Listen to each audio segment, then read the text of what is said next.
Subscribe करंतु एबे हम चैनल को आउ प्रेस करंतु बेल आइकन को जहा द्वारा लेटेस्ट वीडियो नोटिफिकेशन आपण मानकु सर्वप्रथमे मिली जिवो। नमस्कार बंधुगण, ओम नमः शिवाय।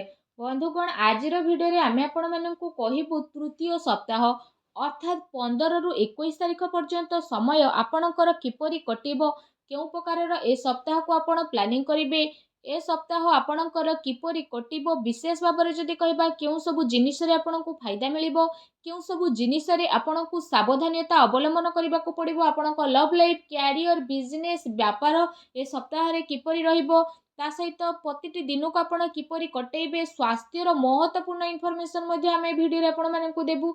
आ वीडियो शेष रे आमे आपण मानकु किछि उपाय विषय मध्ये कहबो, जहा द्वारा आपण ए सप्ताह को आहुरी अधिक भलो आ महत्वपूर्ण भरा साब्यस्त करि परिबे। आगो को वीडियो आरंभ करबा पूर्वरु हमर आपणकु रिक्वेस्ट, जदि आपण हमर ए चैनल रे नुआ आछंती चैनल को सब्सक्राइब करंतु, सांगरे नोटिफिकेशन रो बेल को मध्ये ऑन करंतु, जहा द्वारा समय समय देश नुआ नुआ वीडियो रो नोटिफिकेशन आपणक पाखरे पहुंची जिवो। आसंतु जानिबा किपरि रहइबो आपणक पई तृतीय सप्ताह अर्थात 15 रु 21 तारिख पर्यंत समय। जदि सबुठारु प्रथमे आमे आपणको कहबु कि ए सप्ताह रे आपणक पई कोन सतरे पॉजिटिव रहिबा पई जाउछि। जदि विशेष भाବରେ कहबा फ्रेंड्स, ए दिन रे कोनोसी राजनीति लोकंक सहित आपणकर साक्षात हेबो, आ ए सप्ताह रे आपणक लोकप्रियता बढ़िबो। ता सहित जन संपर्ककर दायरा मध्ये आपण विस्तार करिवे। संतानक तरफरु तांकर कैरियर को नै कि सप्ताह रे कोनोसी शुभ समाचार मध्ये मिली पारे। आपणकर सिद्धांतवादी दृष्टिकोण समाज एवं धार्मिक स्थल रे आपणको विशेष भाବରେ सम्मानजनक उपाधि मध्ये प्रदान करिवो। एहा सहित धार्मिक एवं आध्यात्मिक गतिविधि रे आपणकर विशेष भाବରେ महत्वपूर्ण योगदान रहिबो। प्रॉपर्टी संबंधित कोनोसी अटकी थिबा कार्य पूरा हेबार मध्ये संभावना बनुछि। ता सहित ए दिनर समय रे आपणको बहुत भलो स्थिति रहिबो। ता सहित जदि कहिबा भाग्य एवं संतान संबंधित कार्य रे मध्ये सुविधा आपणको प्राप्त होई जिवो। आपणकर विवेक एवं आदर्शवादी स्वभाव विशेष भाବରେ आपणको पई महत्वपूर्ण उपलब्धि नै कि आसीबो। ता सहित ग्रहर स्थिति ए दिन रे आपणक पई काफी संतोषजनक रहिबो। जो लोक माने आपणक खिलाफ रे थिले से लोक माने विशेष भाବରେ आपणक पक्ष रे रहिबे, आ संबंध रे मध्ये आपणकर काफी सुधारता देखिबाकू मिलिबो। सबु कार्य ए सप्ताह रे आपणकर शांतिपूर्ण भाବରେ संपन्न हेबार नजर आसीबो। ता सहित भावुकता कारणरू वैवाहिक दृष्टिकोण आपणक काम रे सहायक प्रदान करिवो।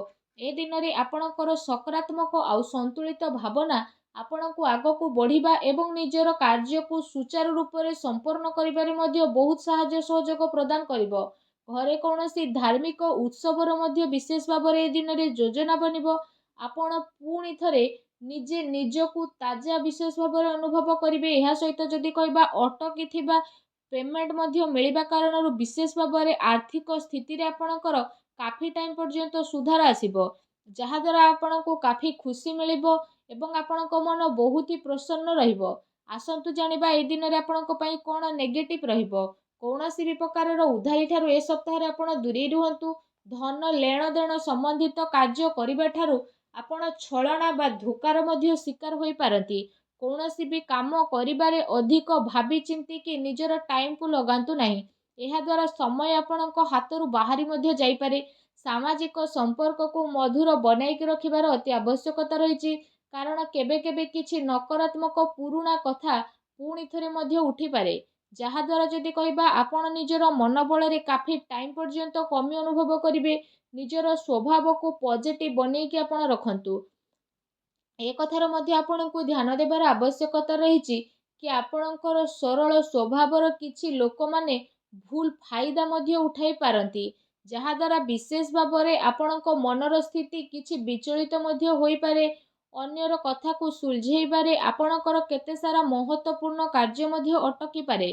कोनोसी प्रकारर जदि कहा सहित वादा करिसेंती तो ताको पूरा करंतु, नचेत समाज रे आपणकर इमेज बिगिड़ी पारे।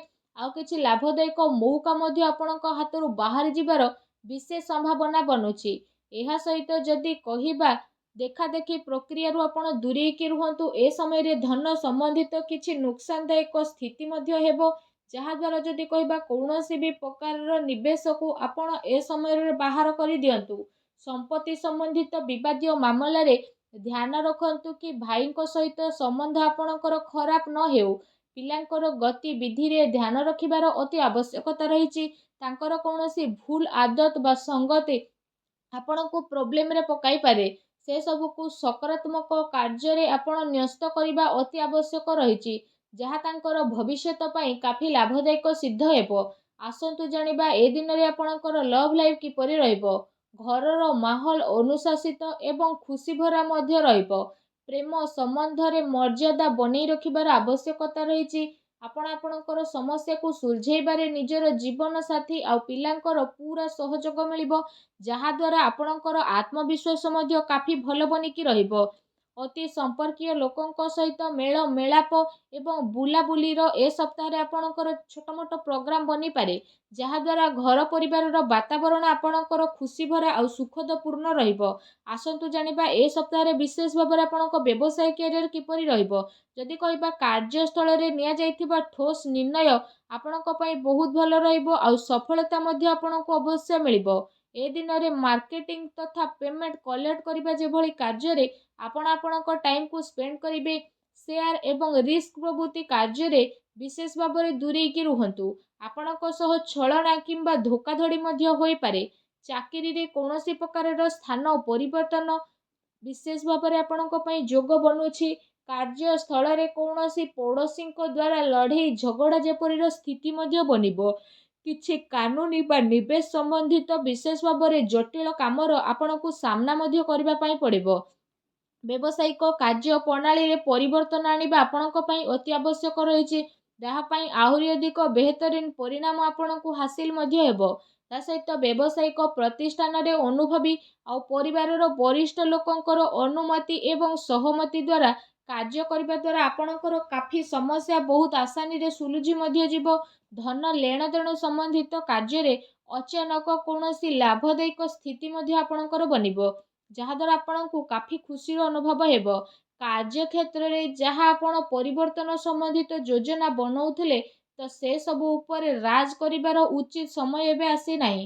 ଏ ସମୟରେ ଆପଣ ନିଜର ଅଧିକତମ କାର୍ଯ୍ୟ ଊର୍ଜା ନିବେଶରେ ଲଗାନ୍ତୁ। ବର୍ତ୍ତମାନର ଗତିବିଧିରେ ଆପଣ ନିଜର ଧ୍ୟାନ କେନ୍ଦ୍ରିତ କରନ୍ତୁ। ଏହା ଆପଣଙ୍କ ପାଇଁ ବହୁତ ହି ଭଲ ରହିବ। ଆସନ୍ତୁ ଜାଣିବା ଆପଣଙ୍କର ସ୍ୱାସ୍ଥ୍ୟ ଏ ସପ୍ତାହରେ କିପରି ରହିବ। ଯଦି କହିବା ଏ ସପ୍ତାହରେ ଆପଣଙ୍କ ସ୍ୱାସ୍ଥ୍ୟ ବହୁତ ଭଲ ରହିବ, କିନ୍ତୁ ପୁଣି ଦିନଚର୍ଯ୍ୟାକୁ ବ୍ୟବସ୍ଥିତ ବନେଇକି ରଖିବା ଆପଣଙ୍କ ପାଇଁ ଅତି ଆବଶ୍ୟକତା ରହିଛି। ଏହା ପାଇଁ ଆପଣ ଆପଣଙ୍କର ଖାଦ୍ୟପେୟରେ ଧ୍ୟାନ ଦିଅନ୍ତୁ। ତା ସହିତ ଆପଣ ଆପଣଙ୍କ ସ୍ୱାସ୍ଥ୍ୟକୁ ଆହୁରି ଅଧିକ ଭଲ ରଖିବା ପାଇଁ ପ୍ରତ୍ୟେକ ଦିନ ଯୋଗ କରନ୍ତୁ, ବ୍ୟାୟାମ କରନ୍ତୁ ଏବଂ ସୁସ୍ଥ ରୁହନ୍ତୁ। ଆସନ୍ତୁ ଜାଣିବା ଏ ସପ୍ତାହରେ ଆପଣଙ୍କ ପାଇଁ କ'ଣ ବିଶେଷ ଉପାୟ ରହିଛି। ଏ ସପ୍ତାହରେ ବିଶେଷ ଭାବରେ ମା ଲକ୍ଷ୍ମୀଙ୍କର ପୂଜା ଆରାଧନା କରନ୍ତୁ, ଛୋଟ ପିଲାଙ୍କୁ ଚକୋଲେଟ୍ ଦିଅନ୍ତୁ, ସାବୁଦାନାର କ୍ଷୀରି ବନାନ୍ତୁ। ତା ସହିତ ସେ କ୍ଷୀରିରେ ଆପଣମାନେ ଚିନି ବଦଳରେ ମିଶ୍ରି କରନ୍ତୁ। ଆଉ କ୍ଷୀରି ଯେତେବେଳେ ପ୍ରସ୍ତୁତ ହୋଇଯିବ, ତ ସେଥିରେ ଆପଣ ଅଳ୍ପ ଟିକେ କେଶର ପକାନ୍ତୁ। ଆଉ ତାପରେ ଆପଣ ସେ କ୍ଷୀରିକୁ ସବୁଠାରୁ ପ୍ରଥମେ ମା ଲକ୍ଷ୍ମୀଙ୍କ ପାଖରେ ଭୋଗ ଲଗାନ୍ତୁ। ଏହାପରେ ଆପଣ ସେ କ୍ଷୀରିକୁ ମା ଲକ୍ଷ୍ମୀଙ୍କ ସମର୍ପଣ କରିକି ଗରିବ ଲୋକଙ୍କ ଭିତରେ ବାଣ୍ଟି ଦିଅନ୍ତୁ। ଏପରି କରିବା ଦ୍ୱାରା ମା ଲକ୍ଷ୍ମୀ ବହୁତ ଶୀଘ୍ର ପ୍ରସନ୍ନ ହେବେ ଏବଂ ଆପଣଙ୍କର ସମସ୍ତ କଷ୍ଟକୁ ଦୂର କରିବେ। ମା ଲକ୍ଷ୍ମୀଙ୍କୁ ଭଲ ପାଉଥିଲେ ସଚ୍ଚା ଦିଲରେ କମେଣ୍ଟ ବକ୍ସରେ ଜୟ ମା ଲକ୍ଷ୍ମୀ ଅବଶ୍ୟ ଲେଖନ୍ତୁ ଓ ଭିଡ଼ିଓକୁ ଲାଇକ୍ ଆଉ ସେୟାର କରିବା ପାଇଁ ଆଦୌ ବି ଭୁଲନ୍ତୁ ନାହିଁ। ଧନ୍ୟବାଦ।